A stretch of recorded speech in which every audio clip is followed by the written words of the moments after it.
Good morning. Welcome to Joy in Our Town. I'm your host, Lorene Tanaka. We are here this morning with David Chang. David is a wealth manager. Interesting. And you're with The Art of Thinking Smart. Correct. Thank you so much for being here. Well, absolutely. Thank you. Now, preparing for retirement sometimes seems like it's a long way off. Right. Well, we don't have to think about it now. But there are things that can be done at any age. Correct. How can we prepare for retirement better? Sure. How can we do that? And I think retirement, you're right. A lot of people, especially if you're in your 20s and 30s, you're thinking about starting your family, maybe buying a house, and it seems so far off. The thing with investing, however, when you look at how much it returns or gains or whatever, I'm using all these financial jargon here.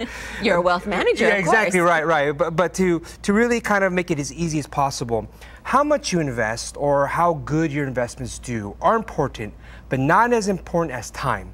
And what I mean about time is Albert Einstein called it the eighth wonder of the world, which is compound interest. So to make it very simple, because it's a lot of numbers here, it just means I invest a little bit, I make some interest or gains on it, the following year I'm going to make interest on the interest I made last year, right? On that amount that's already accrued. Exactly, right. So that just continues to grow and grow. So a very simple example. If I put in $1,000 at the age of 20 for someone very young, and let's just say, 12% is kind of high, but the stock market has done that the past... Wishful thinking. Yeah, it's wishful thinking, but it's actually done that if you look at it for the past 30, 40 years. At 12%, if you wait for 30 years, you put nothing else in, and just that 1,000 continues to accrue compound interest, you'll have about $150,000. 30 years later. Wow. And all you put in is 1,000, right? That's a great return on investment. Exactly, right? But it's something that you put away and you didn't do anything.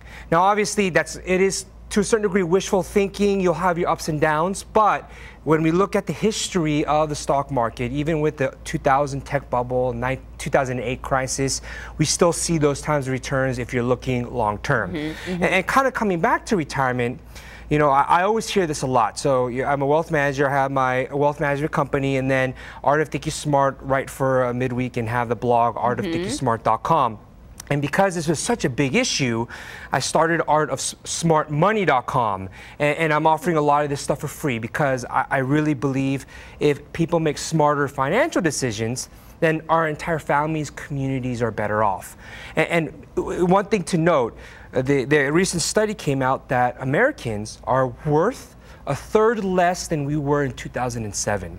In 7 years, we have not gained back what we were worth in 2007. And a lot of it is we weren't making the smartest decisions. Okay. And even though people are saying, well, you know what, we're back at the same level of number of jobs that we had in 2007, the problem is that 3.6 or 4 million jobs that we gained back are all part-time, are all temporary jobs, not the good high-paying jobs. Full-times, right? Right, and that's an issue because when we're looking at investing and we're looking at finances, how are we going to really plan for retirement? You're barely making it from paycheck to paycheck. Exactly, right. And that's why I always, instead of just looking at it from the investment side, it's also looking at the income side, right? And the reality. The reality behind it. And it's a matter of many people will have to find ways of adding to their income, and it's creating new ways of making money.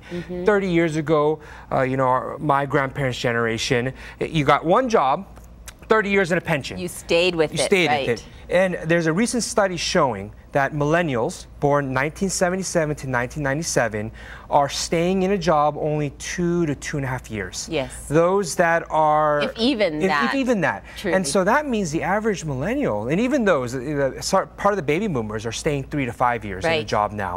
That means you're going to have 15 career changes in your life. So what do you do if you're not going to stay at one company? And so one of the things that we kind of see is if you live to the age of 65, there is a 25% chance you will live to the age of 90 and plus, right? So 1 out of 4. If you are married, it goes up even higher. So people who are married live longer than people who are single. It's interesting, yeah. Really? Very interesting, yeah. Yeah, very interesting. So here's the issue. Let's say you decide to retire at 62 and you live till 95, right? Most people will spend more time in retirement than they will have working, right? 30 plus years. So if you think about it, I think the greatest risk that people face today isn't market risk where they're losing money in the stock market, or even job risk where they're losing job because you could figure ways around it, is longevity risk.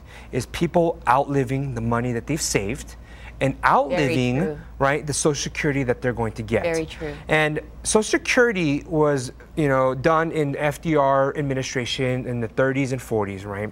And we'll talk more about the Social Security in the second half. Well, yeah. For now, let's talk about the retirement income and how do you make sure that you have enough, right, what you're going to need. And the first thing I want to say is a lot of people feel as though, oh, you know what, I'm too late. I should have done this before.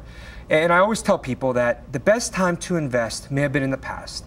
But the second best time to invest is right now. Today, is to start. So even somebody who is in their 40s Sure. or 50s even, and you're thinking, okay, maybe I have another 10, 15 more years before I technically retire. Can they still do things? They can still do that. And the government has created some investment, what we call vehicles. Investment. Okay. It's not an investment type, but it's an investment account, and they're called qualified accounts. So using more jargon here. And no, but we have to know what right. they're called. And it's a qualified retirement account. Okay. And some may have a 401k at their work. Okay. Some have profit sharing plans at their work. If you work for a nonprofit or school, it's called a 403b. And for those that may do this on their own, it's also called an IRA, right. individual retirement account. And there's two different types, a Roth and a traditional. And I go into this more in depth on artersmartmoney.com where people can do this, because this will take hours if I went through all this. But the bottom line is there are different types, and you can open one of those immediately and just start putting money in there. Even is there a minimum to start it? There is no minimum to start it. Usually the minimums are put on the company that you go to. Okay, right? okay. But if a company... But you can research other companies. Right, you can do that. And so, but there is a maximum. Okay. Right? So the maximum for IRAs are... Traditional and Roth are $5,500 a year. Okay. If you're over the age of 50, the government has allowed you to do a catch-up where you can put in $1,000 more. So you can put in $6,500. So even if you're 50 and you say, I'm not going to retire for 10 years, you could still put in $6,500 a year. Now, that can seem a lot for somebody to just say, well, I don't have that. Well, you can do what's called dollar cost averaging. And what dollar cost averaging is that you're just putting in money per month, little by little. So you can put in $500 a month.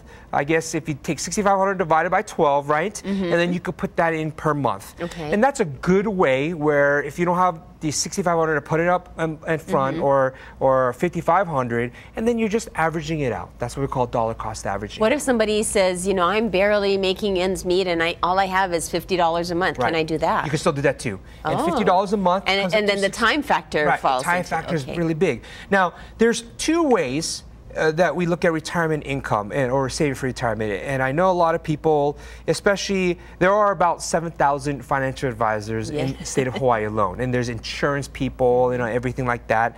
And we are, in some cases, and you have to figure out is how do we get paid? Are we getting paid by an hourly or a fee or a commission by selling a product? And the reason I say it's very important is that if you're taking advice from a salesperson who's just trying to sell you a commission, you have to just kind of be careful on the advice that you get. And when he's looking out for himself exactly, too. Right? It's a conflict of interest. Right. And I used to be that type. I moved over to what's called an RIA model, Registered Investment Advisor. We are under different governing standards where we have to act in the best interest of the client, and we can't take a commission. Right? Cannot, right? And for investment types like that. So and if we do, because sometimes investments work out that way, we have to disclose it and saying this is how much we're getting, and you have to approve of it, right? It's important, right?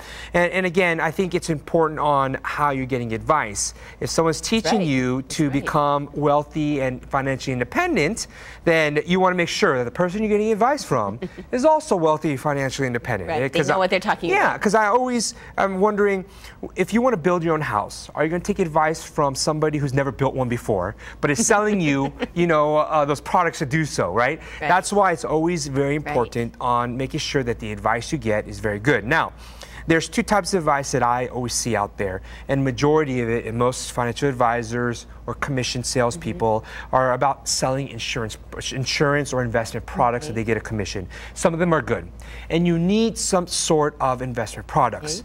But there's a second one that I have been pushing more recently, especially after the 2008 crisis. Because you said it, if you're living paycheck to paycheck, what are you going to do? Exactly. You can't save anymore, No. right? So there's only two other ways that you could get more money. One is you go to your boss and say, give me a raise, right? And he says, right? He'll laugh at you, or a promotion. Or the second other way is you find alternative sources of making more money. Right, right. And in today's economy, I believe that is almost a necessity if you are having difficulty making it. And we talked about this before, Hawaii's expensive. Right. If you're working a 7, 8, minimum wage, okay, even let's say $10 an hour, it's difficult to make ends meet. Absolutely. You like your job, you don't want to quit. Especially if all you can work right now is part-time. They won't give you the 40 hours, you can only do 25. Exactly. And so I have really, and part of the art of smart money is looked at ways of how do you make more money on the side that doesn't conflict with your current job, where you could even sell things on Amazon, eBay. So simple like that, that people may think, well, it's too difficult. It's not. It's a matter of you could even just sell things that you're no longer using, take a picture of it, upload it, and you sell it. But find a way to come in with the additional income. Right. Okay. So you could set up e-commerce sites where, and the reason I'm talking about this as part of retirement income is that I have, worked with a lot of wealthy people. I've studied them. I've worked with experts in the industry, and the wealthy think differently, right? Instead of thinking about how much can I save, they think about how much more can I earn. Right? And here's the important thing to note. If I'm making $50,000 and I'm saving 10%, I'm saving $5,000. If I look at my financial plan and I realize I need to save more, right? Where can you cut corners? And sometimes, even if we want to look for the future, but we still want to enjoy life now, right? We don't want to we want to be able to give our children. So tight that you can't even go out to dinner. Right, and you want to be able to give your children, family members, things that they need that maybe you didn't have growing up. That's part of what a parent says. Right. And so if you need to save more but you can't, what can you do? And so that's why I think it's very important that people, even in their 50s and 60s, right? And I love the story of Colonel Sanders for Kentucky Fried Chicken. Right? Yes. He did not start KFC until he was in his mid to late 60s. People don't know that, right? There are a lot of people that hit it big, but they didn't hit it big until they were in their 50s and 60s.